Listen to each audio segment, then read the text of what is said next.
Não queira ser pastor. No vídeo de hoje, um texto escrito por Odemir Damasceno Couto e publicado no jornal Mensageiro da Paz na primeira quinzena de novembro de 1900. Porque nada podemos contra a verdade, senão pela verdade. 2 Coríntios 13:8. Se inscreva, curta e compartilhe. Análise histórica e crítica sobre o pentecostalismo universal. E lhe fez a seguinte advertência: a seara é grande, mas os trabalhadores são poucos. Rogai, pois, ao Senhor da seara que mande trabalhadores para a sua seara. Lucas 10:2. Embora não seja uma pessoa de grande tirocínio para escrever o que vamos tratar, mas através deste pequeno artigo poderá surgir um de maior visão e proveito para o povo de Deus. Não obstante o título ser de grande interesse em lermos, pois não devemos querer ser pastor, e sim esperarmos pacientemente na chamada do Senhor Jesus Cristo. Existem em nossas comunidades pessoas que talvez por inexperiência ou precipitação nutrem o desejo de querer ser pastor, possivelmente por olharem para os trabalhadores do Evangelho e acharem que os mesmos desfrutam um lugar de destaque na igreja. Ou visarem em outro sentido, julgando que os referidos servos de Deus vivem folgados e, quiçá, até com pouca responsabilidade. Mas creio que tais pessoas talvez ainda não tenham feito uma análise perfeita sobre os obreiros do Senhor. Através dessas linhas, vamos traçar em poucas expressões algumas considerações sobre aqueles que têm a responsabilidade de levar a palavra de Deus aos que não a conhecem. Coloquemo-nos conscientemente a ver se estamos aptos a lançar mão do arado. Lucas 9:62. Em 1 de Timóteo 3, do 1 ao 7, temos uma prova bem evidente das qualidades necessárias para que aqueles que seguem ao santo ministério, uma prova de fogo para os que querem ser pastor. Será que os desejosos estão prontos a seguirem o que Paulo recomenda? Analisemos mais o seguinte: será que os desejosos a ser pastor poderá suportar todo o fardo de responsabilidade que a igreja lhe confia?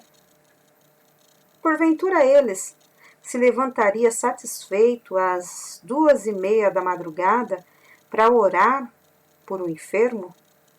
Sem nada resmungar, ele iria às 00:30 ungir o irmão que mora a 2 quilômetros de distância, a pés, por não haver outro transporte? Será que o desejoso pelo cargo de pastor não se aborreceria que isso acontecesse no máximo 2 vezes por mês? O irmão desejoso de ser pastor está pronto a remar contra a correnteza de um rio durante meio dia de viagem para chegar à congregação? Montar no lombo de um animal durante hora a fio para ir efetuar um batismo ou mesmo um dia de viagem em pau de arara, mal acomodado? Suportar o frio da madrugada e o calor do meio-dia em favor do Evangelho? O irmão que quer ser pastor já pensou que isto não seria problema muitas vezes quando tudo está correndo bem para si e sua família, mas vezes há em que o pastor sai a viajar e não possui meios para deixar o alimento para sua família e sai exclusivamente confiante no Senhor para suprir as necessidades dos seus entes queridos, o irmão levaria essa preocupação consigo? Não obstante o irmão cumprir todos estes preceitos, não ficaria aborrecido se ouvisse falar de si próprio? Não iria menosprezar o irmão que assim procedesse? O irmão não ficaria furioso se na sua ausência falassem de sua esposa que tão virtuosamente ficou zelando pelo seu lar? Será que o irmão não iria apertar a gravata do seu próximo pela calúnia levantada? Estes fatos ocorrem entre aqueles que têm sua vida dedicada ao santo ministério. Satanás está sempre procurando uma oportunidade para entristecer os servos de Deus, muitas vezes até lançando a mão de um elemento de dentro da congregação para abalar o trabalho do Senhor. E se os servos que militam no santo trabalho não forem realmente chamados, não darão conta de sua mordomia. Porquanto, irmãos, não se deve querer ser pastor, e sim paciência no Senhor, pela sua chamada. Quando Ele nos chamar, então por certos estaremos preparados para suportar tudo por amor de Cristo e seu Evangelho. Contou certo irmão que um pregador, no momento do sermão oficial, recebeu uma forte pedrada no rosto. Vários crentes que estavam presentes àquela reunião quiseram tomar as providências. Porém, o pregador não consentiu. Continuou pregando e enxugando o sangue que lhe corria no rosto. Passado um ano, chegou um cidadão à mesma congregação, acusando-se de que, naquela data, há um ano passado, havia jogado uma pedra no pastor. E desde aquele dia, seu braço ficou atrofiado, ao ponto de nunca mais haver esticado. E estava ali para aceitar a Jesus como Salvador, pois só ele poderia ter feito o que consigo aconteceu. Reconhecia que aquele trabalho era de Deus. Talvez se aquele pastor estivesse ali por amor ao cargo, teria revidado o ataque, e Deus não estivesse salvado, e Deus não tivesse salvado aquela alma, porém o servo de Deus estava ali por amor ao Divino Mestre. Ele havia sido chamado para pastorear o rebanho de Cristo.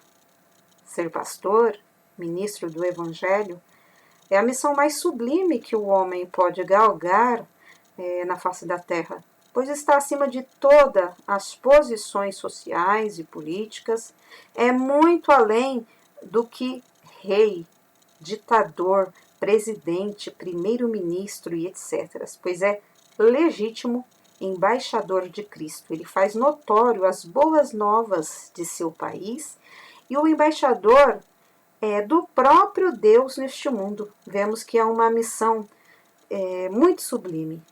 Não deve ser trocado por vereador, prefeito, deputado, governador, etc. Porque ser embaixador de Cristo é muito mais glorioso, é muito mais honrado pelo próprio Deus. A responsabilidade de pastor não é somente com a igreja, mas com o próprio Deus. 2 Coríntios 5:20, Efésios 6:20. Outro ponto que está merecendo especial atenção com referência aos servos de Deus é o seguinte: estamos vendo e sentindo a grande elevação do custo de vida em nosso país, certamente devido à desvalorização de nossa moeda. Todas as classes trabalhadoras estão sendo aumentadas em seus vencimentos, embora reconheçamos que não resolve o problema, mas vai contemporizando a situação. Nós, crentes, membros da igreja, estamos sendo justos para com o trabalho do Senhor? Será que o irmão que quer ser pastor já teria reclamado à igreja o angustiante problema para ter o salário aumentado? Façamos um exame em nossas consciências e veremos que estamos pagando os nossos dízimos com fidelidade, lealdade, etc. Notemos que tudo isso está dependendo, da manutenção do trabalho do Senhor. Porventura o irmão estaria confiante que Deus levantasse uma pena para tratar do referido assunto, ou já teria reclamado para a igreja? Temos mais uma prova de que o chamado para o trabalho do Senhor está confiante no dono da seara. Então é necessário que olhemos com carinho para os trabalhadores do Evangelho, considerando o seu grande ministério que, na realidade, suportam porque não quiseram ser pastores, sim, foram chamados e escolhidos por Cristo ao santo ministério da Palavra de Deus. Portanto, voltando às recomendações de Paulo, se alguém deseja o episcopado, excelente coisa aspira, mas é necessário que estejamos preparados para o referido encargo, uma vez que a missão é gloriosa, mas também não está excluída das tribulações, pois Jesus mesmo se expressou assim: no mundo só tereis tribulações, mas tendes bom ânimo, eu venci o mundo. João 16:33. Amém. Odemir Damasceno Couto, Jornal Mensageiro da Paz, primeira quinzena de novembro de 1900. Porque nada podemos contra a verdade, senão pela verdade. 2 Coríntios 13:8. Se inscreva, curta e compartilhe. Análise histórica e crítica sobre o pentecostalismo universal.